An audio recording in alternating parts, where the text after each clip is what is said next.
Hello students, myself Anuj Mishra and welcome to Padhai Hub. आज फिर से आप लोगों को बहुत बहुत स्वागत है। ठीक है। और लास्ट टाइम हम लोगों ने जो डिस्कस किया था क्लोज पैकिंग के बारे में, तो यहाँ पे हम दोबारा क्लोज पैकिंग के बारे में डिस्कस कर रहे हैं। ठीक है। बट लास्ट टाइम पे हम लोगों ने 1D और 2D के बारे में डिस्कस कर लिया था। आई होप आप लोग को अच्छे से समझ में आया था। हाँ, जो लोग इस वीडियो के लिए नए हैं, आप लोग क्या करिए, मेरे प्लेलिस्ट पे जाइए। सॉलिड स्टेट का एक प्लेलिस्ट बना रखा है मैंने, उस पर आप लोग को लास्ट की वीडियोस मिल जाएंगे, तो वहाँ आप डिटेल में उसको स्टडी कर पाएंगे। ओके, आज हम यहाँ पे पढ़ने वाले हैं 3D क्लॉज पैकिंग के बारे में। ओके, एक्चुअल में 3D क्लॉज पैकिंग का मतलब क्या होता है? 3D क्लॉज पैकिंग का मतलब होता है a close packing which are move in 3 directions, 3 dimensions, 3 axis. वहाँ पे हमने पढ़ा था या तो एक्स वाई या वाई जेड या जेड एक्स में चले, उसको हम बोलते हैं 2D, या जो ओनली एक्स में चले या वाई में चले या जेड में चले, उसको हम बोलते हैं 1D।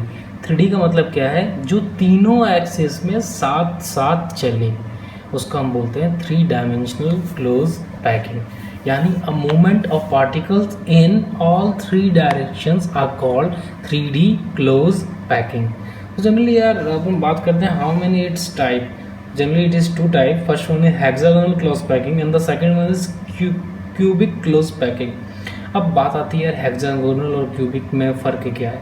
तो यार हेक्सागोनल जो हमने लास्ट टाइम में पढ़ा, ये वही हेक्सागोनल है, लेकिन यहाँ पे हमने इसको जेड डायरेक्शन में भी मूवमेंट कर दिया है। और क्यूबिक क्लोज पैकिंग है सीसीपी, ये बहुत जाना पहचाना, बहुत फैमिलियर है आप लोगों से। मैं आप लोगों को याद दिलाता हूँ, आप लोगों ने आज से कम 3-4 वीडियो पहले एक वीडियो देखा जिसमें अपने डिस्कस किया था FCC के बारे में, किया था ना, फेशियल क्यूबिक क्रिस्टल या फेस सेंटर्ड क्यूबिक क्रिस्टल। हमने पढ़ा था फेस सेंटर्ड क्यूबिक क्रिस्टल के बारे में। तो same face centred cubic crystal को ही ये रिप्रेजेंट करता है। इस चीज़ का आप लोग ध्यान रखना। तो हम एक काम करते हैं, पहले दोनों में डिफरेंसेस देखते हैं। ठीक है, डिफरेंसेस को अच्छे से अपन करेंगे। हाँ, कुछ वैल्यूज़ में डिफरेंसेस में डायरेक्ट बताऊंगा, लेकिन डिफरेंसेस तुरंत खत्म होने के बाद मैं उनका डेरिवेशन भी बताऊंगा। सो प्लीज़ डोंट वरी, मैं सबका डेरिवेशन बताने वाला हूँ। ये देखो, ज़्यादातर एग्जाम में डेरिवेशन ही काम आता है। और जो HCP एंड CCP की बात कर रहा हूँ, बहुत इंपॉर्टेंट क्वेश्चन है IIT नीट के लिए, तो उसको बहुत बहुत बहुत ज़्यादा ध्यान से पढ़ना, क्योंकि बहुत सारे क्वेश्चन इसी में से आते हैं। आप लोग फंस जाते हो सबसे ज़्यादा, इसके क्वेश्चन आसानी से नहीं कर पाते। तो यह बहुत ईजी बनने वाला है। सो बेफिक्र रहिए और मस्त तरीके से इसको चिल करके पढ़ाई कीजिए, और ये चमकनी चाहिए सबके पास। ठीक है। ओके, हम बात करते हैं स्ट्रक्चर की यार। CCP एंड HCP, आप लोग डायग्राम दिख रहा है यहाँ पे। मैंने स्ट्रक्चर दोनों का कंपैरिजन स्ट्रक्चर बनाया। अब आप लोगों को करना क्या है, देखो मैं बात कर रहा हूँ पहले HCP। So this is the structure of HCP। HCP की खासियत क्या होती है? हमने पढ़ा HCP जो है वो AB टाइप का होता है। यानी ऐसा स्ट्रक्चर जिसमें फर्स्ट और थर्ड, सेकंड और फोर्थ स्ट्रक्चर सेम हो, उसको हम क्या बोलते हैं? HCP। तो यार ये हमने डिस्कस किया था ना, ये ओनली 2D का डायग्राम था। 1 ऑक्यूपाइड स्पेस और आसपास में 6 सेंटर्ड, इसको हमने बोला था 2D हेक्सागोनल शेप। एक तो इसको बना लिया हमने। 3D का मतलब क्या होगा? 3D का मतलब होगा सेम इक्विलैटरल ट्रायंगल की एक शेप, इसके ऊपर भी होगी, इसके नीचे भी होगी। यानी एक लेयर बनेगी जो ऐसी टाइप की एक लेयर होगी, ठीक है, और इनके बीच में हमारे पास हेक्सागोनल शेप होगी। ये ट्रायंगुलर स्पेस, ये ट्रायंगुलर स्पेस, और बीच में हेक्सागोनल स्पेस। आई होप आप लोगों को समझ में आया होगा। CCP की बात करते हैं, तो CCP का डायग्राम कुछ इस टाइप का ही होता है। ये भी सेम होता है। फ़र्क क्या होता है कि डायमेंशन सेम है, ट्रायंगल इक्विलैटरल है, लेकिन जो ये है ये इन्वर्टली क्या हो जाता है? अपोजिट हो जाता है। यानी आपस में ये एक्सचेंज हो जाता है। आई बात समझ में? सबसे पहले आप क्वेश्चन कोई पूछे कि यार एक चीज़ बताओ, CCP को कैसे रिप्रेजेंट करें, तो याद रखना CCP में 1 भी अलग है, 2 भी अलग है, 3rd भी अलग है, लेकिन जो 4th आने वाले स्ट्रक्चर है वो सेम होगी। यानी हम यहाँ पे बोल सकते हैं, यहाँ पे हमारा फर्स्ट और 4th स्ट्रक्चर सेम, सेकंड और 5th सेम, 3rd और 6th same, and so on, ऐसी सीरीज चलती जाएगी। तो हम क्या HCP को AB टाइप दिखा सकते हैं? क्या हम CCP को ABC and so on type का रिप्रेजेंट कर सकते हैं? तो अगर कोई पूछे आपसे रिप्रेजेंटेशन के बारे में तो आप लोग को याद रखना है this is the actual representation of this A B and here A B C. Okay, next बात करते हैं, next differences. It's point number 3। Point number 3 हमने ऑलरेडी डिस्कस कर लिया है, ये इसकी डेफिनेशन है। देखो मैंने बोला यहाँ पे first and third, second and fourth, fifth and so on configuration are equal. यहाँ पे हमने क्या बोला, here first and fourth, second and fifth configuration are equal and so on और infinity is equal to them, यानी जितनी भी कन्फिगरेशंस आएंगी ये क्या होगी, आपस में इक्वलेंट होगी। बात करते हैं मेन यहाँ कोऑर्डिनेशन नंबर, क्योंकि भैया पड़ोसियों से मतलब रखना पड़ेगा हमको। अब बात आ गई यार what is the coordination number of this, हम इसके कोऑर्डिनेशन नंबर की बात कैसे करेंगे। एक्चुअल में से कोऑर्डिनेशन नंबर होते क्या हैं, तो कुछ नहीं यार, हम बात कर रहे हैं यहाँ पे 3D शेप की, हम बात कर रहे हैं यहाँ पे फेस सेंटर्ड की। मैंने यहाँ पे फेस सेंटर्ड को इससे कोरिलेट किया है। फेस सेंटर्ड में आप लोगों ने कोऑर्डिनेशन नंबर कितना पढ़ा था, 12, क्योंकि ए के अभी हमने एक डायग्राम देखा, देखो मैं वापस दिखाता हूँ डायग्राम, आप लोग खुद देख के बताइएगा। देखिए दोनों डायग्राम को देखिए, यहाँ पे ए के चारों तरफ 6, 3 ऊपर 3 नीचे, कितने हो गए 12। यहाँ पे ए के चारों तरफ 6, 3 ऊपर 3 नीचे, कितने हो गए 12। तो मैं क्या बोल सकता हूँ, हेयर नंबर ऑफ पड़ोसीज इज इक्वल टू 12। अब बात करते हैं वॉइड। देखो वॉइड हम जस्ट इसके बाद वाला टॉपिक उसमें वॉइड डिस्कस करने वाले हैं। आप लोग बस इतना याद रखिए, वॉइड जन देखो हम 4 टाइप के वॉइड डिस्कस करेंगे उस टाइम पे, जिसमें हम लोग ट्रायंगुलर, टेट्रागोनल, ऑक्टाहेड्रल, क्यूबिक, बहुत टाइप के वॉइड के बारे में बात करेंगे अभी। लेकिन यह है कि जो HCP और CCP टाइप के क्रिस्टल है, इसमें 2 टाइप की वॉइड देखने को मिलती है। First one is octahedral void and the second one is tetrahedral void, और ये दोनों में रिप्रेजेंट होती है, इनकी सबसे बड़ी खासियत। दूसरी चीज़ याद रखना, अगर number of unit cell Z है, नंबर ऑफ पार्टिकल Z है, तो ऑक्टाहेड्रल वॉइड भी Z होंगे और टेट्राहेड्रल वॉइड इसका डबल होगा। सपोज करो अगर हमारे पास ये 4 आता है तो ऑक्टाहेड्रल वॉइड तो 4 होगा, लेकिन टेट्राहेड्रल वॉइड 8 होंगे। सेम चीज़ इसमें होगी, ठीक। दूसरी चीज़, अब एक आप लोग गैस करो यार, पैकिंग फ्रैक्शन कितना होगा। तो ऑब्वियस सी बात है यार, हम बात करें CCP की, SCP की, कोरिलेट कर रहे हैं FCC से। वहाँ पे हमने पढ़ा था π/3√2, इट मीन्स 0.74, इट मीन्स 74%। जिसने नहीं पढ़ा आप लोग पहले वहाँ पे जाइए और उसको निकालने की कोशिश कीजिए कैसे आई। हम बाकी यहाँ पे भी निकाल के दिखाएंगे आपको, ठीक है।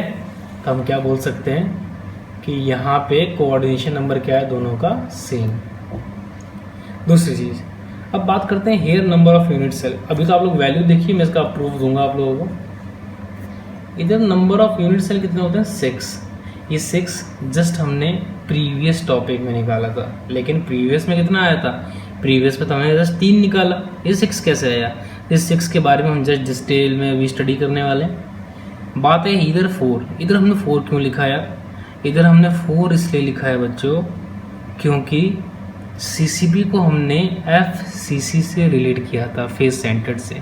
और फेस सेंटर्ड में नंबर ऑफ यूनिट सेल कितने होते हैं, 4 होते हैं, क्योंकि फेसेस कितने होते हैं हमारे पास 6। एक फेस का कॉन्ट्रीब्यूशन 1/2, तो 6 का 3 हो जाएगा। हर एक वर्टेक्स का 1/8 वर्टेक्स का 1 हो जाएगा, तो कितना है हमारे पास, 4 आया। वॉल्यूम की बात करते हैं, इधर तो वॉल्यूम होता है हमारे पास 24√2r3, और इधर वॉल्यूम हो जाता है हमारे पास 2√2√2√2r, इट मीन्स 16√2r3, बिल्कुल FCC की तरह। अब मुद्दे की बात है, इन दोनों का सॉल्यूशन तो मैंने दे रखा है आप लोगों को प्रीवियस वीडियो में, इसको तो वहाँ से देखिए। इनका मैंने सॉल्यूशन नहीं दे रखा है, इनको मैं अभी यहाँ पे डिटेल में स्टडी में समझाने वाला हूँ। ओके नेक्स्ट, अब बात करते हैं पैकिंग फ्रैक्शन इन SCP। अभी मैंने बोला ना SCP, उसका CCP का तो समझ में आ गया, इसका 74% कैसे आया ये मामला नहीं समझ में आया। तो पैकिंग फ्रैक्शन का फॉर्मूला क्या होता है, volume of unit cell upon volume of cube. हाँ आपको पता है कि वॉल्यूम हमने यूनिट सेल हमारे पास 6 हैं, तो 6 × 4/3r3। वॉल्यूम हमने निकाल रखा था 24√2r3। जब इसको सॉल्व करेंगे तो क्या आ जाएगा, π/3√2, इट मीन्स 74%। लेकिन पैकिंग ऑफ CCP की बात करते हैं तो ये तो बिल्कुल उसकी तरह है हमारे पास, FCC की तरह। तो उसको आप प्लीज़ वहाँ से देखिएगा। मुद्दे की बात करते हैं यार कि वॉल्यूम कैसे निकाला हम लोगों ने 24√2 r³। तो उससे पहले एक डायग्राम दिखाऊंगा, उसको देखिए आप लोग। ये एक एक्चुअल में डायग्राम होता है किसका, HCP का। दिस दिस एंड दिस, यानी A B A B A B A B, ये सेम चीज़ इसके ऊपर भी आएगी एंड सो ऑन, ये सेम चीज़ इसके नीचे भी आएगी और ऐसे ही बढ़ता रहेगा। अरे बात समझ में, इसका एक एक्चुअल डायग्राम, इसको आप लोग प्लीज़ नोट कर लीजिए। हाँ, आप लोग के लिए एक असाइनमेंट में दे रहा हूँ, आप लोग प्लीज़ सब लोग करके मुझे बताइए कमेंट में कैसे आया। मैं सबसे एक एक करके डिटेल में बात करूँगा। हाइट 4r इंटू √2/3 आई है, ये कैसे आई है, ये आप लोगों का काम है, ये आप लोग करिएगा। बाकी आपको डायग्राम दिख रहा है, 6 से अटैच है, 5 से अटैच है, 1 से अटैच है, और सबका कंट्रीब्यूशन भी दिख रहा होगा 1/6 1/6 1/6 कंट्रीब्यूशन है। तो सबसे पहले इसमें यूनिट सेल निकालते हैं यार। यूनिट सेल निकालेंगे तो सर्किल कितने हैं हमारे पास, यहाँ पे 12 सर्किल हैं। कैसे कैसे 12 सर्किल हैं, इसकी बात नहीं कर रहा मैं अभी। यहाँ पे 6 सर्किल्स हैं, यहाँ पे 6 सर्किल्स हैं, यहाँ पे 1 सर्किल कंट्रीब्यूशन है 1/6, तो 12 कितना हो जाएगा, 12 इंटू 1/6। दूसरी चीज़ ये है कि यार बीच में कितने सर्किल है, एक यहाँ पे एक यहाँ पे, इसका ओनली 2 कंट्रीब्यूशन आ रहा है, एक इसके ऊपर की तरफ एक इसके नीचे की तरफ, तो मैं क्या कर दूंगा 2 इंटू 1/2। तीसरी चीज़ है कि यहाँ पे कितने आ रहे हैं, 3 सर्किल आ रहे हैं और इसका कोई कंट्रीब्यूशन नहीं है, ये भैया इन दोनों की आपस की पूरी प्रॉपर्टी है, तो मैं क्या करूँगा 3 इंटू 1 कर दूँगा। तो क्या आएगा मेरे पास, इसको मैं सॉल्व करूँगा तो समथिंग अबाउट दिस, यहाँ पे आ गया 6। वॉल्यूम की बात करता हूँ मैं यार, तो वॉल्यूम क्या आता है मेरे पास, 6 into √3/4 into A² into something into height, और जब मैं इसको सॉल्व करूँगा तो 24√2 r³ आएगा। अब कुछ क्वेश्चन की बात करता हूँ मैं। क्वेश्चन है, suppose that one crystal is made from element X and Y. Here Y is established in SCP and X is established in 2/3 part of octahedral void. So find the formula of that compound. यानी अब इसको शुद्ध भाषा में, चतुर की भाषा में नहीं समझेंगे अपन, इसको सीखते हैं। क्या था, मैं यहाँ पे आप लोग क्या बताना चाहता हूँ, ठीक। यहाँ पे मैं आप लोग को बताना चाहता हूँ कि हमारे पास यार 2 टाइप के वॉइड्स हैं। एक क्रिस्टल बन रहा है, वो X और Y दोनों से मिलकर बन रहा है, करेक्ट है। इस चीज़ का क्रिस्टल है वो X और Y दोनों से मिलकर बन रहा है। जो Y है वो HCP में इस्टेब्लिश्ड है, X है 2/3 पार्ट ऑफ ऑक्टाहेड्रल वॉइड में इस्टेब्लिश्ड है। अब बात है कि यार HCP में हमने यूनिट सेल कितने पढ़े थे, 6 पढ़े थे, यानी Y के साथ तो 6 आ जाएगा। ऑक्टाहेड्रल वॉइड कितने होंगे, तो मैंने क्या बोला, जितने यूनिट सेल उतने ऑक्टाहेड्रल वॉइड, तो ऑक्टाहेड्रल वॉइड कितने हो जाएंगे हमारे पास, यहाँ पे ऑक्टाहेड्रल वॉइड भी हमारे पास 6 ही आएंगे। आई बात समझ में। लेकिन जब हम उसको सॉल्व करेंगे 2/3 है ना हमारे पास पार्ट ऑफ ऑक्टाहेड्रल वॉइड, तो हम क्या करेंगे 2 इंटू 2/3 इंटू 6, और जब उसको सॉल्व करेंगे तो आ जाएगा 4।